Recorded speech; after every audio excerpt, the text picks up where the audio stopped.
बिस्मिल्लाहिर्रहमानिर्रहीम अस्सलाम वालेकुम। की हाल है वीरो? ठीक ठाक? उम्मीद करदा सारे ठीक ठाक होवोगे। मैं तुहाडा प्यारा भाई मुहम्मद अब्बास, मेरा चैनल तुसी देख रहे हो अब्बास पेंडू व्लॉग। तो अज तुहानू मैं इस चैनल की वीडियो जी ना व्लॉग वो दिखावांगा कि भट्ठे की भट्ठा दिखावांगा जिथे इट्टां बनदियां ने। ठीक है, जिहड़ियां घरां विच इट्टां लगदियां। ठीक है, अज तक यह वीडियो किसी ने नहीं बनाई होनी, लेकिन मैं बना रहा तुहानू दिखाने वास्ते, इसलिए कि तुहानू पता लग जाए इट्टां किद्दां बनदियां ने, भट्ठे दे विच किद्दां पकदियां ने। ठीक है, तो चलो हुण तुहानू ना दसने आ वीडियो बना के, भट्ठा भी दिखाने जिथे इट्टां तैयार होंदियां ने, ते जिथे इट्टां गारा मिट्टी लैके नक्शे दे अंदर ना वो एक फ्रेम हुंदा, उहदे विच मिट्टी पांदे ने ते ओह इट्ट बन जांदी है। तो चलो तुहानू जाके दिखाने इट्ट किद्दां तैयार हुंदी है ते भट्ठे दे विच किद्दां लैके जांदे आ। सही हो गया। ते ओह चेक करो जनाब, उद्दां रेहड़ियां ने और एह्ड़े जा रहे हैं ना, ये रेहड़े आ जेह्ड़े अल्लाह भला करे कच्चियां इट्टां लैके आ रहे आ ओह भट्ठे आह्ली साइड ते। ठीक है, भट्ठा भी मैं तेन उत्थे जाके बाद च दिखाना, पहले उत्थे चलिए जिथे इट्टां तैयार होंदियां ने। सही हो गया। तुहानू शायद नज़र आंदा होवे ओह चाचा जी लगे हुए आ इट्टां तैयार करन। सही हो गया जी। तो वीडियो ना बने रहना, तुसी वीडियो पूरी देखनी है।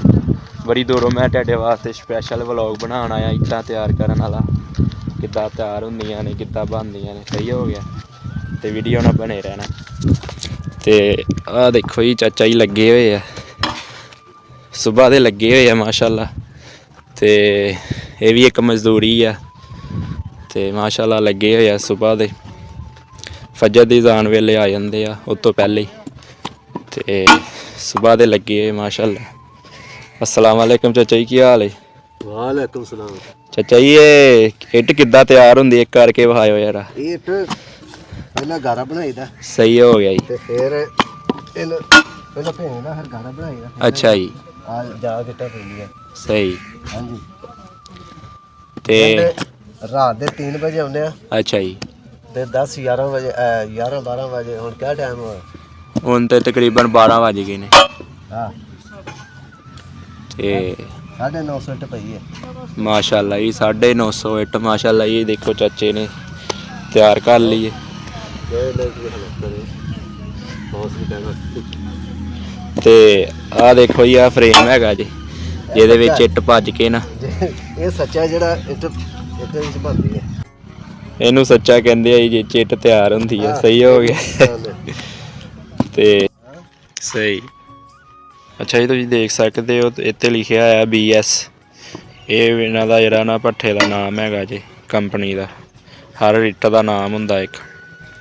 ठीक हो गया जी। वो सामने भट्ठा चेक करो। तो हुण भट्ठा दिखाने तुहानू जाके कोल। सही हो गया जी। चाचा जी लगे हुए है, सुबह दे लगे आ। 1300 रुपया दिहाड़ी है, 1200 1300। तो अल्लाह भला करे तो देख लो, मेहनत ही है एक। तो आ इट्टां पक गईयां ने, ते आ तैयार सुबह दियां कर रहे हैं। 950 इट्ट इन्हां ने बना ली है माशाअल्लाह। तो इंशाअल्लाह 1000 तो उत्ते ही करनगे। तो माशाअल्लाह दिहाड़ी भी थोड़ी है, तकरीबन मजदूरी ज़्यादा ही है मेरे हिसाब नाल। बाकी चलो अल्लाह रिज़क देन वाला। तो हुण ना तुहानू भट्ठा दिखाने जाके। सही हो गया। कोल भट्ठे ते जाके आ देखो जी, सुबह सुबह इन्होंने आके ना कहानी करनी हुंदी है, जिद्दां मिट्टी जेह्ड़ी है ना तैयार करनी है, नरम करनी है, पानी लाना, उस तो बाद मिट्टी इहदे ते पा के ते अग्गे लैके जांदे आ।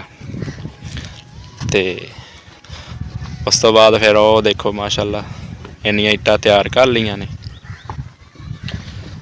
आ नलका लाया जी, करो ये सारियां इट्टां ना जेह्ड़ियां तैयार हो रही ने। ठीक है, चलो हुण तुहानू अग्गे जाके भट्ठा दिखाने हैं, भट्ठा जिथे इट्टां तैयार होंदियां ने, मसलन कि बन के इत्थों जांदियां ने ते भट्ठे च पक के रैड कलर दियां हो के ते लोकी लाई जंदे आ। ठीक है, इस टाइम 14 रेट हैगा, 13 14 हज़ार। ठीक है, तो अग्गे चलते हैं, तुहानू अग्गे जाके दिखाने हैं भट्ठा। ओ चेक करो जी, एह्दियां कच्चियां इट्टां लैके आए हैं। ठीक है, जेह्ड़ियां उत्थे तैयार हो रही ने, वालियां रेड़े ते पानियां इत्तां, रेड़े ते पा के ते उस तो बाद जेह्ड़ा ना इन्हां ने भट्ठे ते लै आनियां। ਉਹ ਦੇਖੋ ਜੀ ਆ ਇੱਟਾਂ ਪੱਕ ਰਹੀਆਂ ਨੇ, ਆ ਮਜ਼ਦੂਰ ਲੱਗੇ ਹੋਏ ਆ ਤੇ ਆ ਇੱਟਾਂ ਸਾਰੀਆਂ ਇਹਦੇ ਅੰਦਰ ਨਾ ਇਹਨਾਂ ਨੇ ਅੱਗ ਬਾਲਣੀ ਹੁੰਦੀ ਭੱਠੀ ਤੇ। ਉਸ ਤੋਂ ਬਾਅਦ ਆ ਵੱਡਾ ਜਿਹੜਾ ਭੱਠਾ ਉੱਪਰੋਂ ਚੈੱਕ ਕਰੋ ਤੁਸੀਂ, ਧੂੰਆਂ ਛੱਡਦਾ ਹੋਣਾ, ਉਹ ਵੇਖੋ ਧੂੰਆਂ ਜਾ ਰਿਹਾ ਉੱਪਰ ਨੂੰ।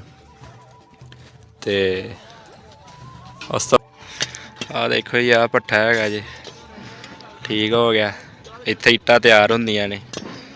ਆ ਸਾਰਾ ਭੱਠਾ ਜਿਹੜਾ ਨਾ ਹੀਟ ਦਿੰਦਾ, ਉਹ ਦੇਖਦੇ ਵੀ ਤੁਸੀਂ ਢੇਰੀਆਂ ਲੱਗੀਆਂ ਛੋਟੀਆਂ ਛੋਟੀਆਂ ਉਹ ਲਾ ਰਹੇ ਆ। ਦੇਖੋ ਜੀ ਆ ਇੱਟਾਂ ਆ ਗਈਆਂ ਨੇ ਹੁਣ ਰੇੜੇ ਤੇ ਆ ਭੱਠਾ ਹੈਗਾ ਜੀ। ਤੇ ਇੱਦਾਂ ਇੱਟਾਂ ਲਾ ਦਿੰਦੇ ਆ, ਇੱਟਾਂ ਇੱਦਾਂ ਲਾਈ ਜਾਣੀਆਂ ਨਾ ਤੇ ਉੱਪਰ ਘੇਰੀ ਪਾਈ ਜਾਣੀ ਆ, ਠੀਕ ਆ। ਤੇ ਜਿਹੜੀਆਂ ਨਾ ਜਦੋਂ ਭੱਠਾ ਚਾਲੂ ਹੁੰਦਾ ਇੱਟਾਂ ਪੱਕ ਜਾਂਦੀਆਂ, ਫਿਰ ਇੱਦਾਂ ਹੀ ਪਾ ਕੇ ਤੇ ਰੇੜੇ ਤੇ ਲੈ ਜਾਂਦੇ ਆ। ਸਹੀ ਹੋ ਗਿਆ। ਉਹ ਦੇਖੋ ਲੱਗੇ ਹੋਏ ਆ ਉੱਪਰ।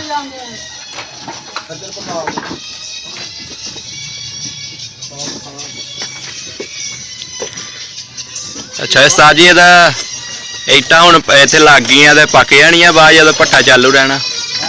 ਅੱਛਾ ਜੀ ਤੁਸੀਂ ਦੇਖ ਸਕਦੇ ਹੋ ਹੁਣ ਮੈਂ ਭੱਠੇ ਦੇ ਬਿਲਕੁਲ ਕਰੀਬ ਆ। ਦੂਸਰੀ ਸਾਈਡ ਤੇਰੀ ਵੀਡੀਓ ਦਿਖਾਈ ਆ, ਉਹ ਜਿਹੜੀਆਂ ਨਾ ਇੱਟਾਂ ਤਿਆਰ ਕੱਚੀਆਂ ਲਿਆ ਕੇ ਜਿਹੜੀਆਂ ਉਹਨਾਂ ਨੇ ਲਾਈਆਂ ਨੇ। ਉਸ ਤੋਂ ਬਾਅਦ ਜਿਹੜਾ ਨਾ ਹੁਣ ਅੱਗੋਂ ਤੁਹਾਨੂੰ ਦਿਖਾਉਂਦੇ ਆ ਜਿਹੜੀਆਂ ਇੱਟਾਂ ਤਿਆਰ ਹੋ ਗਈਆਂ ਨੇ ਭੱਠੇ ਦੇ ਵਿੱਚ ਪੱਕ ਕੇ। ਸਹੀ ਹੋ ਗਿਆ। ਰੇੜੇ ਤੇ ਪਾ ਕੇ ਅੱਗੇ ਲਾਈ ਜਾਂਦੇ ਆ। ਸਹੀ ਹੋ ਗਿਆ। ਵੀਡੀਓ ਚੈੱਕ ਆ ਦੇਖੋ ਜੀ ਹੁਣ ਇੱਟਾਂ ਤਿਆਰ ਹੋ ਗਈਆਂ ਨੇ, ਰੇੜੇ ਤੇ ਪਾ ਕੇ ਤੇ ਲੈ ਚੱਲੇ ਆ। ਤੇ ਅੱਗੇ ਹੁਣ ਇਹ ਸੇਲ ਹੋਣੀਆਂ ਲੋਕਾਂ ਦੇ ਜਿਹੜੇ ਘਰਾਂ 'ਚ ਲੱਗਦੀਆਂ। ਆ ਭੱਠਾ ਚੱਲ ਰਿਹਾ ਜੀ। ਸਹੀ ਹੋ ਗਿਆ। ਸਹੀ। ਅੱਛਾ ਜੀ ਹੁਣ ਕਰਦੇ ਆ ਵੀਡੀਓ ਦਾ ਐਂਡ ਤੇ ਤੁਸੀਂ ਵੇਖ ਸਕਦੇ ਹੋ ਆ ਹੀ ਭੱਠਾ ਹੈਗਾ ਜੇ। ਤੇ ਆ ਇੱਟਾਂ ਫਿਰ ਬਿਲਕੁਲ ਤਿਆਰ ਹੋ ਗਈਆਂ ਤੇ ਹੁਣ ਦੇਖੋ ਇੱਟਾਂ ਤਿਆਰ ਹੋ ਗਈਆਂ ਨੇ ਤੇ ਲੈ ਕੇ ਚੱਲੇ ਆ ਹੁਣ ਭੱਠੇ ਤੋਂ। ਇੱਥੋਂ ਤਿਆਰ ਹੋਈਆਂ ਨੇ, ਠੀਕ ਆ।